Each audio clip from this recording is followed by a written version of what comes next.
What's up, guys? I'm headed into downtown Denver right now to the Revzilla store. They're having a little bit of a Sunday get-together kind of party out there.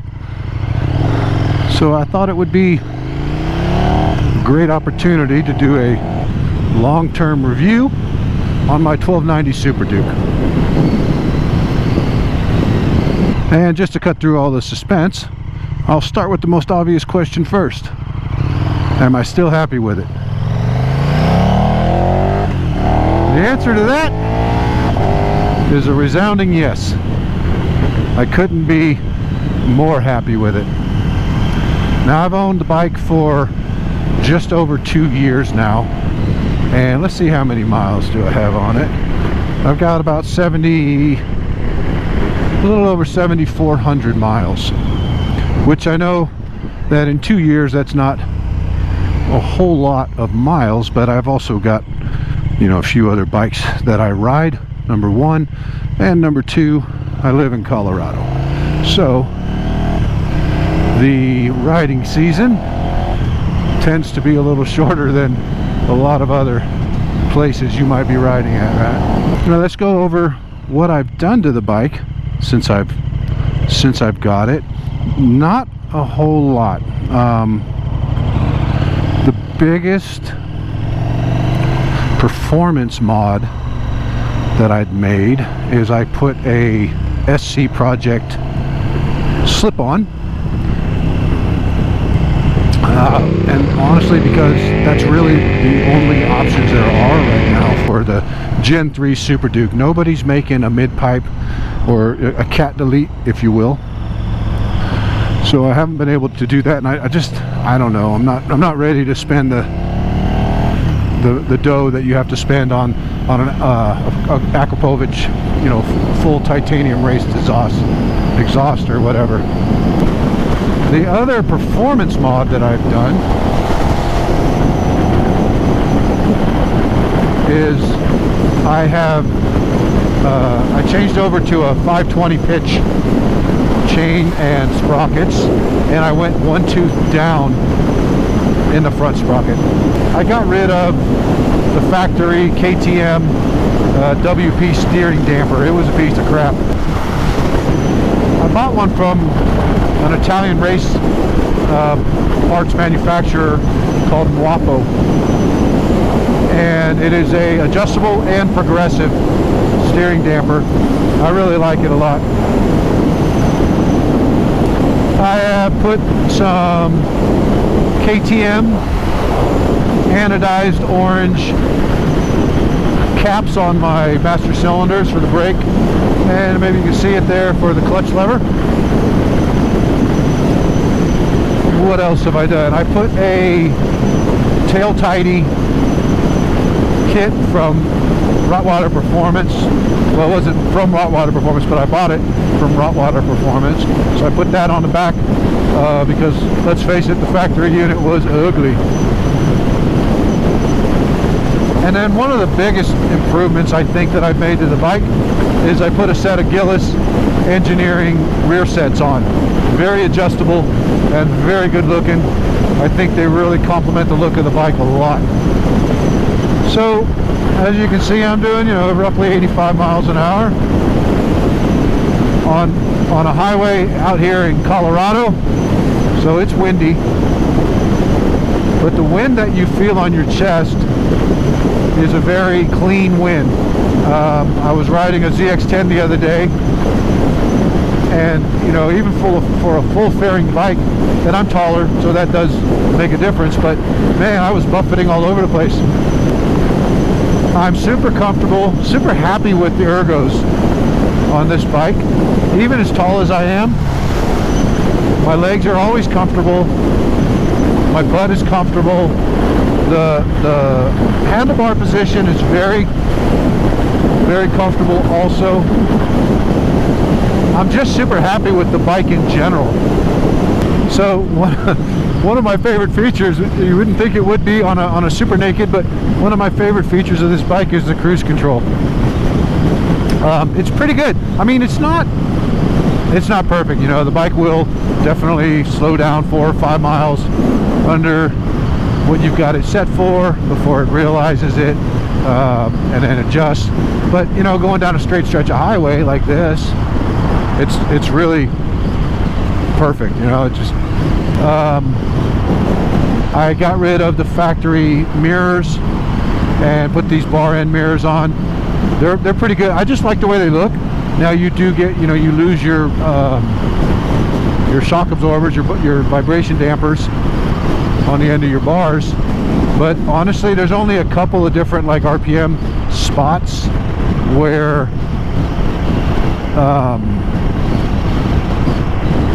I get any kind of vibration in the mirrors.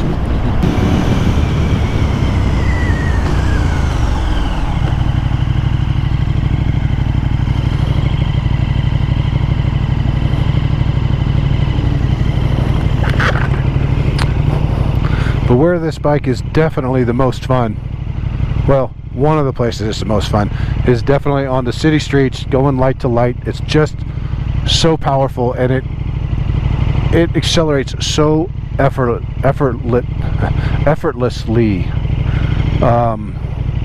It's really quite amazing. It's very comfortable. Like, it's just not an annoying bike to ride at all. I know a lot of people think this big monster V-twin is just going to be a huge pain, but it's not. It's so much fun to ride, and as long as you want to have fun on this bike, it's going to want to have fun with you. Everything I ask of it, it gives me, and then some, and it never says no. It really is an amazing bike. You know, and in some of my older videos when I first got the bike, I claimed that this is the best motorcycle ever made. And you know, here 2 years on, I still believe that. I've ridden Ducati V4S, Street Fighters. I've ridden some of the best super bikes there are. None of them are as fun as this bike. They may have more horsepower, but they do not have more character, more attitude, and more just willingness to have fun all the time.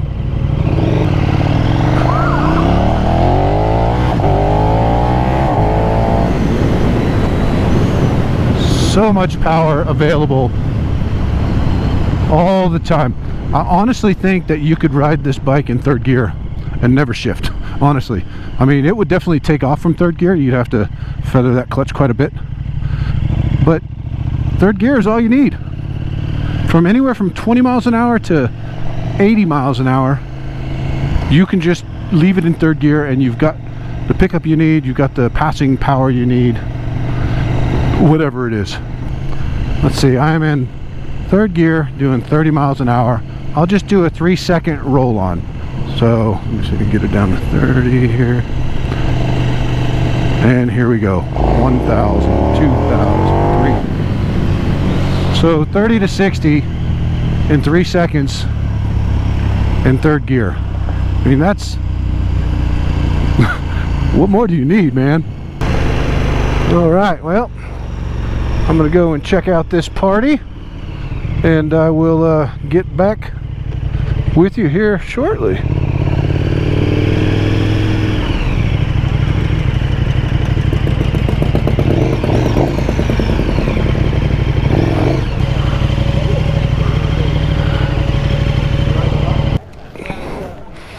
Way more bikes here than I thought there would be. Okay, so come to find out, this is the end of, I guess, the Distinguished Gentleman's Ride. Sounds like a hipster event to me, but totally is. Yeah, she says it's a hipster event. Sure. So not really my thing, but I do like bikes. So let's roll into Revzilla here, see what they got going on. Let's walk into Revzilla.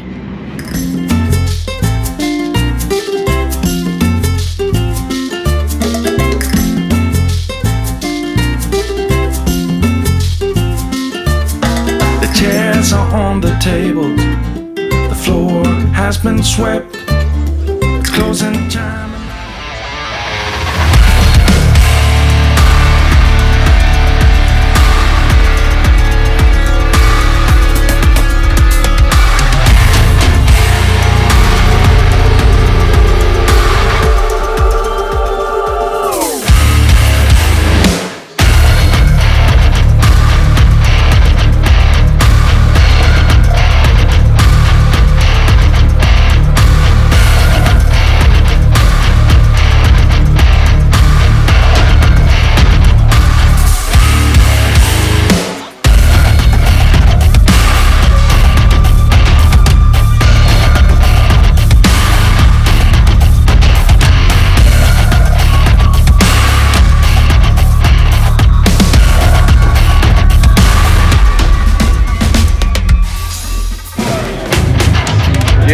so this is definitely a hipster event. I feel like I need to grow out my mustache real quick, get some wax, and roll it up into like handlebars or something.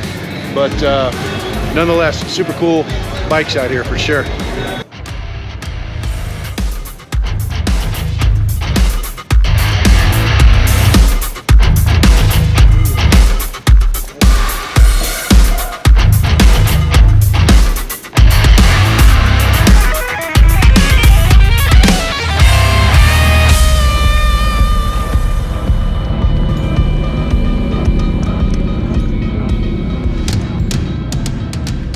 Is that a 124 SNS?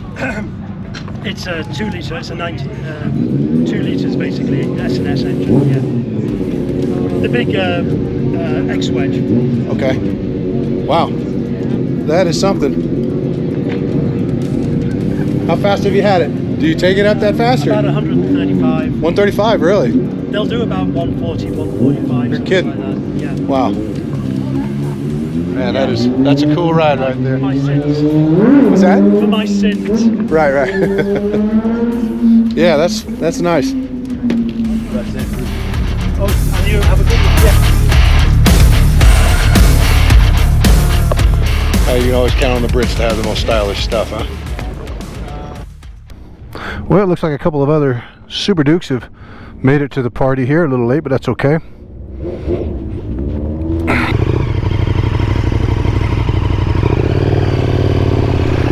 Check it out.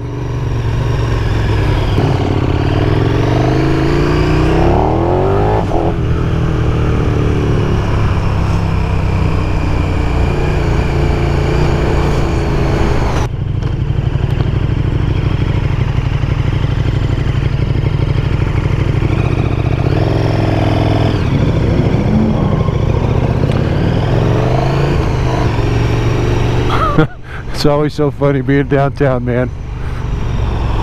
I'm a small town guy and not a fan of the large urban kind of environment, but I do like coming down and just watching, seeing some of the stuff.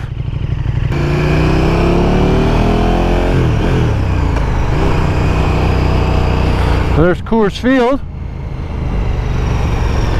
Gonna be there in about a week, Memorial Day, for the baseball game. Yeah, I absolutely love my Super Duke. You know, it does get a little warm, especially if it's humid out or it's hot out. This bike runs a little bit warm. I rode a Ducati Street Fighter, the V4S, the other day. Man, that thing is warm. It made me really appreciate the Super Duke. Again, it gets warm, but not that warm. I need some gas. Looks like there's a gas station here. Zip in here, fill up real quick.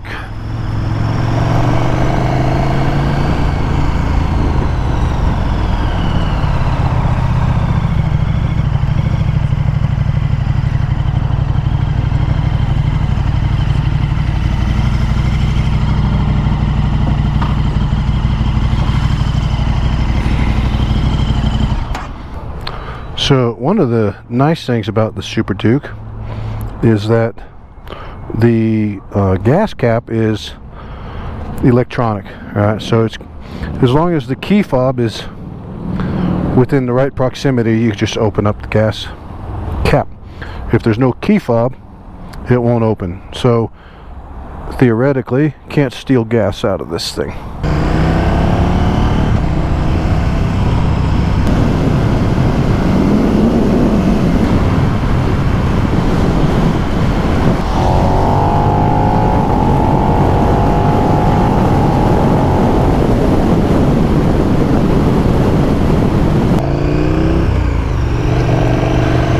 Got some rain clouds have just showed up, cooled it off considerably, and that nice humid air, the Super Duke really likes that.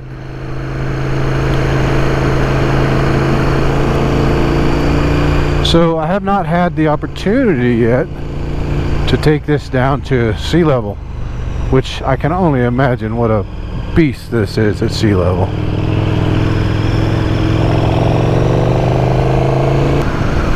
All right, guys and gals, I'm about to go hit a parking spot, meet up with my wife for some drinks, and I hope you enjoyed the video. Once again, if you're contemplating getting a Super Duke,